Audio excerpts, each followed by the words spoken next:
just read an article about what employers are expecting out of their employees and how those employees are taking it. And I just want to say I'm really sorry to these employees. You don't deserve to be treated this way, and I want to make it my mission to make things better for you. Welcome back to the Idea Supply Chain, where we take a look at where ideas come from and what make those ideas valuable. So I was reading the study by Upwork that just recently came out, talking about how 77% of employees say that AI has resulted in them getting more work. And 49% of employees say they have no idea how to use AI in the way that their employees or that their employers expect them to in order to get way more results. So once I read this, I kind of shifted my thinking quite a bit. So my first thought was, wow, someone needs to knock some sense into these executives and show them how to implement AI properly. I can be that guy. Now, this is a longer term problem, and I did start developing some work for how companies can implement AI a lot more effectively and really empathetically. And this is kind of the point that I focus on. I think executives need to really think about what it is they're expecting from their employees, understand how their employees feel about the whole AI revolution anyway. And I've also seen how AI companies market their tools. And let's be honest, a lot of these tools are more marketing than product, if you know what I mean. So I do want to help companies that way. But as I was having a conversation with a friend of mine, I also realized there is the other side of it. You know, a lot of these companies are simply just letting people use ChatGPT or Claude. And maybe the faster route is to teach people how to use it more effectively. And so I actually started putting together a course on that. But I wanted to show you how I approach this, because I think there's actually a really big gap from how I use AI, what I call kind of AI native. That's something when I was at the AI startup that we really focused on, being AI native. Everything goes through AI. Every process is thought of like, how can we use AI to make this better, faster, and cheaper, essentially, right? So we want to hit all three of those points through the use of AI. And so I use AI for everything. And as I was talking to people, I realized not everybody does that. So let's take a look at the article, first of all. Here's the actual article. And so 71% of employees are burned out, 65% struggling with employer demands on their productivity. 96% of C-suite leaders say they expect the use of AI tools to increase their company's productivity levels. So 39% of companies are mandating the use, 46% encouraging their use. But half of the employees don't know how to use them. Okay, so let's start by something really simple here. So we're actually going to print. I don't know if that showed up during the recording, but basically I'm printing, except instead of going to a printer, I'm saving it to a PDF. This is how I save websites that I want to use. And then, so what we can do is we can actually go over to Claude. And what I'm going to do is upload the PDF that I just downloaded. Okay, so now we're at Claude, and I've uploaded the PDF that I just got from the website. So a couple things that I'm doing here. So I'm actually giving Claude a role. So I want Claude to play the role of a company executive. And so I'll go ahead and say that. And you do have to love Claude. As a company executive, if you look here, one of the things that you can actually see really easily is that by just uploading the PDF of the site, suddenly it's able to pull in data from that PDF. So most people don't think of it in that way. But what I wanted to do here is, so I'm actually combining a couple different things. So I've got the role playing. I'm giving Claude a very specific role that I want it to be in. And I'm also providing context. So the context in this case is the PDF. Most of AI is about providing the right context. And sometimes you can get the right context by either adding context or taking it away. And so one of the things that I did initially is I role played a situation in which I'm trying to sell a company executive on this kind of like coaching consulting package. I actually had it originally geared more as a course, but one of the things that I realized is like, okay, well, maybe I can offer something to the employees as well, because, um, one of the things here is that some companies are simply like, you know, not uh, mandating AI usage, but simply kind of recommending it. And so maybe there's a way that I can actually, create a course for people who are using AI and just don't know how to do so effectively. Because like a lot of this stuff I do as second nature because it's just what I've been doing for years at this point. And so I'm having these conversations constantly where I'm, giving Claude a specific role, and we're going back and forth. Or I will, take podcast or YouTube transcripts and drop those in as context.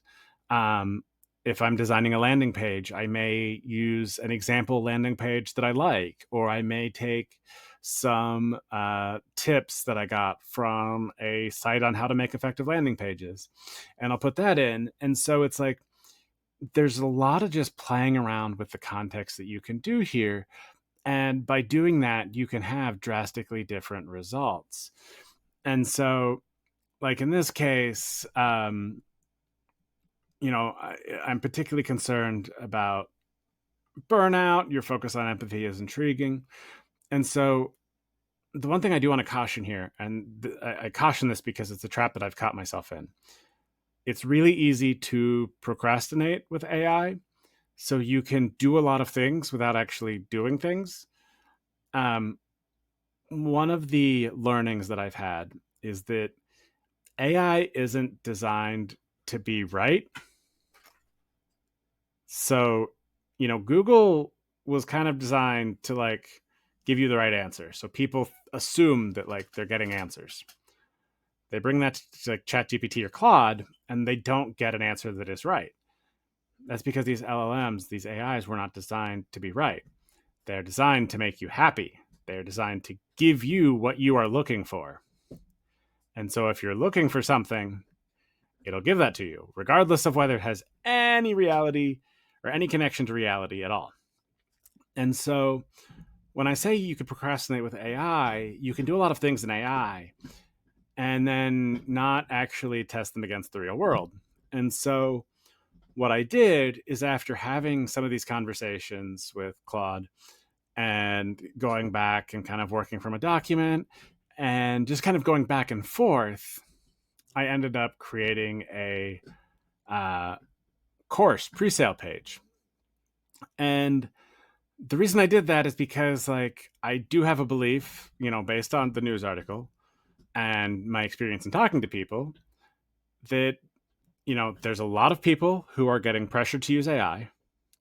There's a lot of people who want to use AI better, and they don't have the knowledge that I have because I've just been kind of taking it for granted. And so I'm trying to really think about this in terms of very specific prompting techniques that, I can teach so that you're not just recreating the same crap.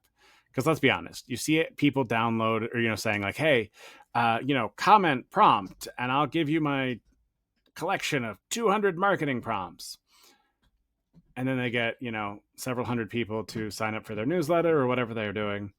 And then all these people are using the same prompts.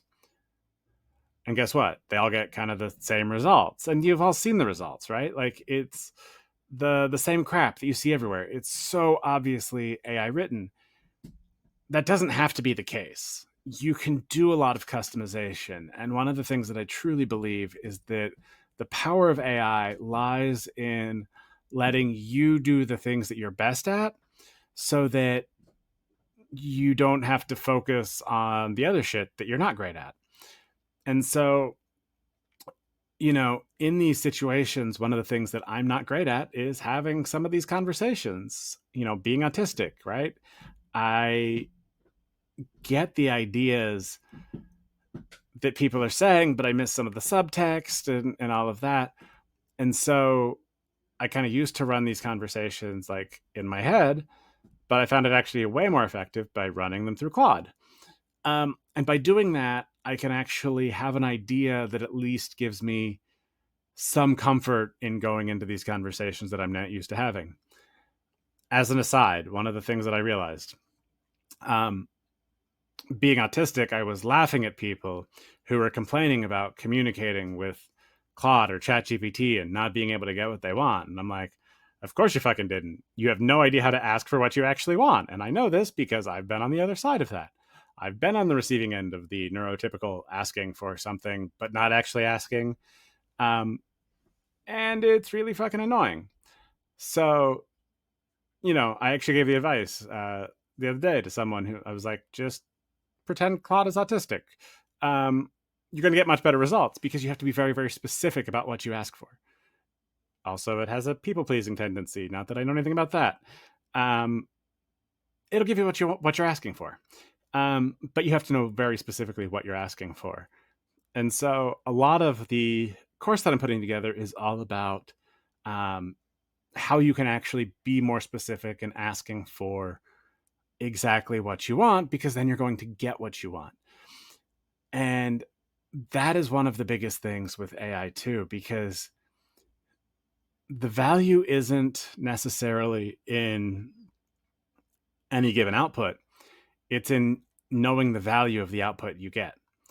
And so you have to be able to, again, kind of go out and test it against the real world. And what you want to optimize for is you want to optimize for minimizing the length of the feedback loop. And with AI, you can do this very, very quickly. You can iterate quickly. You can go back and forth with people. Like, one of the things I really like doing is taking something and then giving it to somebody who actually knows what they're talking about and saying, "What do you think of this?" Because that helps me develop my taste, whether it be a landing page, whether it be course videos that I'm creating, whether it be anything like that. There are so many different options that we have in terms of resources to be able to reference and people that we can ask. Um, and that's one of the keys, with prompting too. Like, you have to communicate what you're doing, and you have to talk to people who are also writing these prompts, because you're going to get stuck in your patterns of doing things, and you're going to kind of grow rigid in the way you approach things. And so what you want to do is you actually want to bring in new ideas, because that'll give you kind of these fresh insights into new ways you can try things. And so you're constantly improving. One of the dangers with AI is that you can get locked into your pattern of doing things and then not noticing when the model shifts a little bit. You kind of take your eye off the ball, as it were, and suddenly the results that you're getting aren't nearly as good as they used to be. So by bringing kind of these fresh ideas and kind of constantly rethinking what you're doing, how you're doing it, you're going to end up getting much more robust results. And that's really going to, be more beneficial for you in the long run. Okay, so I hope that was helpful in giving you some more ideas on how to, use Claude more effectively, or ChatGPT. Right, it can work with either. The same ideas are there. But as I said, I am putting together a course. I've got a pre-sale set up for it. It's currently pre-selling for $49. It's going to officially go live on September 1st, and the price will jump to $99. So if you think that's going to be helpful for you, the pre-sale link is in the description. Check it out. Let me know what you think. If you get the pre-sale, I'm also happy to send you the modules for beta testing if that's something you're interested in. And so, if you sign up and you do want the early versions, they may change before they go public. That is something we can definitely do. And so we can get those in your hands ahead of time. Also offering some upgraded packages where I'm going to do some consulting. A couple hours of consulting are included. Or if you've actually got a group of people that you want to do it for, if you buy a package of 20 pre-sales, I will build out a customized version of the course for you. I'm going to be adding all sorts of examples in. And so if you've got a specific audience that you really want to gear the course towards, I would love to do that for your group, company, community, whatever. Because I can really specify, very clearly how to use the prompts for your specific use case.